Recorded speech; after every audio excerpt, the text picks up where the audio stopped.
You ever get that feeling that some places, they just hold stories, you know? Like the stones under our feet actually remember things we've long forgotten. Well, that's exactly the idea we're going to unpack today as we dive into the world of the novel, The Seventh Alley. And this quote, man, this is the heart of it all. It tells you right away that we're not just talking about a place on a map. No, this alley is a living, breathing character, and it's got a memory that goes back, way back. All right, so let's step into this world. Our journey starts with two things, the alley and the man who watches over it. Its ancient keeper, Sheikh Zayed. So picture this, a 93-year-old man, Sheikh Zayed. He's not just some guy who lives there, he's the keeper of a secret. For almost a century, he's been the quiet observer, the guardian.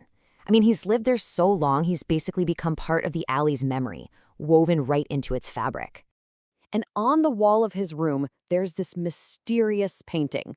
It's a tree with these deep, watercolored leaves and fruit that look like tiny little moons. And let me tell you, this is not just a piece of art. It's more like a doorway, a symbol of something much deeper that's about to unfold. So keep that tree in your head, okay?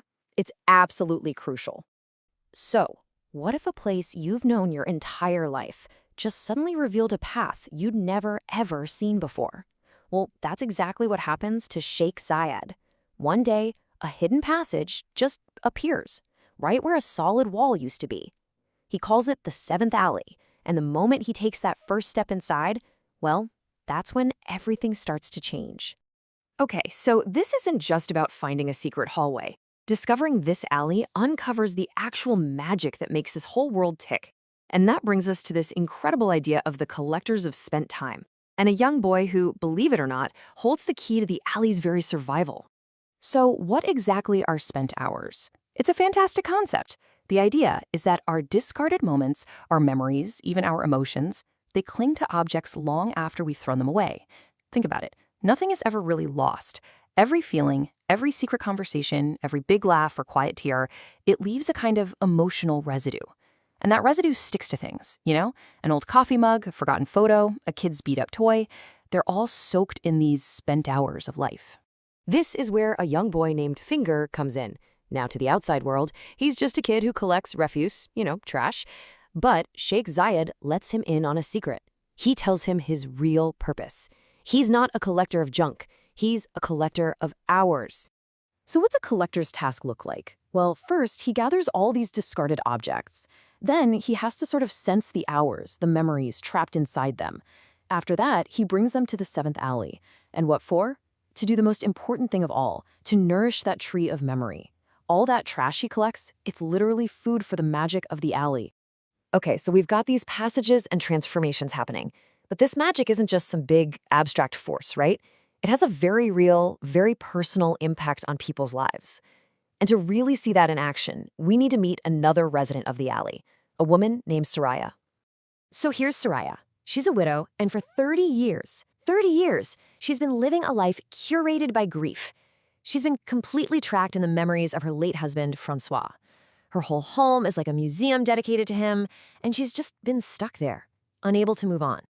And that's the before. Before the passage, a life just defined by grief. But then, the magic of the alley finds its way to her. A passage opens up right inside her own apartment. And what happens next is this incredible after. She goes from just enduring life to being ready to actually live it again. And inside this passage, she gets a message from the memory of her husband. It's so powerful. He says, "You have been afraid to live because you thought living meant moving away from me. But I have been here all along, in the hours you kept." Wow. It's this idea that she doesn't have to leave him behind to move forward. He's part of her. And hearing that, it finally sets her free. So Soraya's story shows us how the alley can heal the past. But what about its future? Who's going to guard it? That brings us to the new keeper's return, and to our main guy, Tarek, who is about to get a job offer he never, ever expected. So let's look at Tarek's 30-year absence.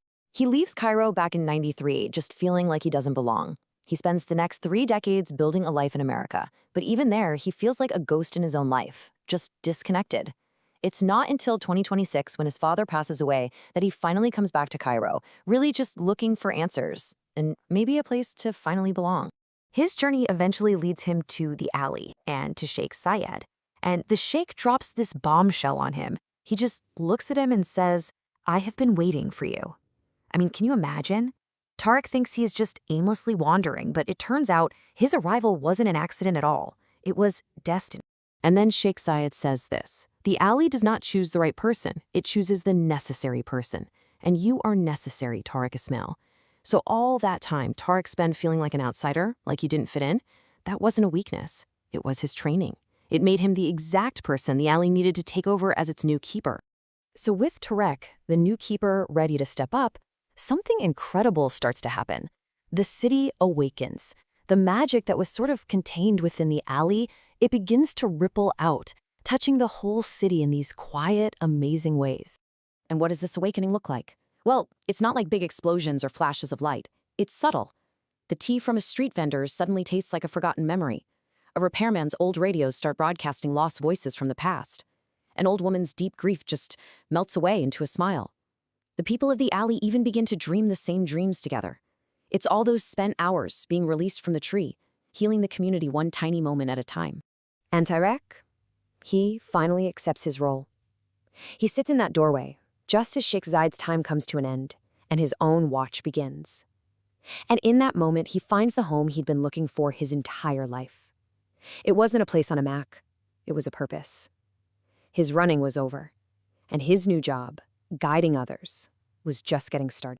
And that really leaves us with this one big question to think about. If the places we live can remember us, what stories do our own streets tell? What forgotten histories, what hidden passages might be waiting right there in the places we call home?